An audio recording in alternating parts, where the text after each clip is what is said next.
that the case is not about whether or not she stole the watch. It's about whether or not Golden accused, or whether or not Golden was trying to take business away from her, or whether or not what his actions took business away from her and left her financially unstable.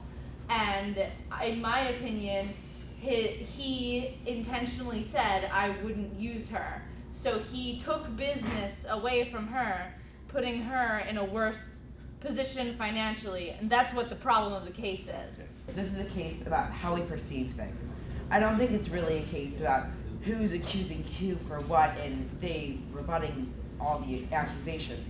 I think it's really just about how we take things as human beings and then how we act upon those emotions. And so that's why I was undecided. I don't think that all those things could come out to a nice, even answer. How Miss Wade had to go to Mr. Golden's house, like how he would react if he had to go to where Miss Wade lived. Or like, you know what I mean? Like it all plays like a different role in how the conversation would go.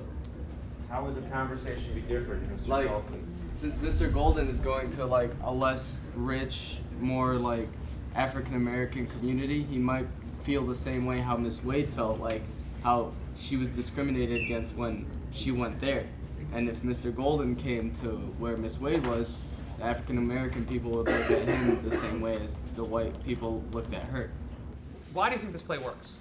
Why do you think the audience seemed into it? There were a lot of questions and comments afterwards. I saw a lot of you guys getting into the testimony and things like that. So do you guys just want to tell us why you think this play worked for you? You want to go first?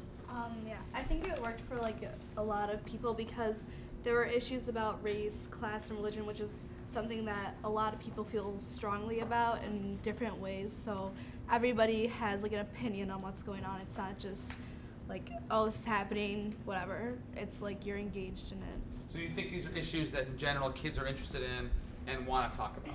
Yeah. Do you find that to be true? Do you want to talk about why it worked for you? Yeah, pretty much because there's all these like controversies that don't have like one specific like answer, and everybody feels like so differently about them that like it can really like affect a person's judgment, and especially because now that we're becoming older and I have to like realize these things, and like some of us soon are gonna like be able to vote, like we're gonna have to like realize like what defines like what makes us who we are and like how these things affect our judgment. Absolutely, right? I think that it's something that it's a gray area. There's no right answer, and that sort of makes it more compelling because you can argue and discuss it. Is Mr. Golden prejudiced for wanting to live in a mostly or all white community? Is Miss Wade prejudiced or racist for wanting to live in an almost all exclusively black community? What do you guys think about that idea? Oriana? I don't think that they're prejudiced, but I think that they live there because they feel more welcome and comfortable, and it's what they grew up with. And I think anybody would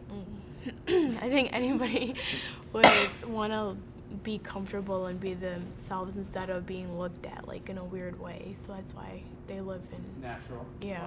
What do you think?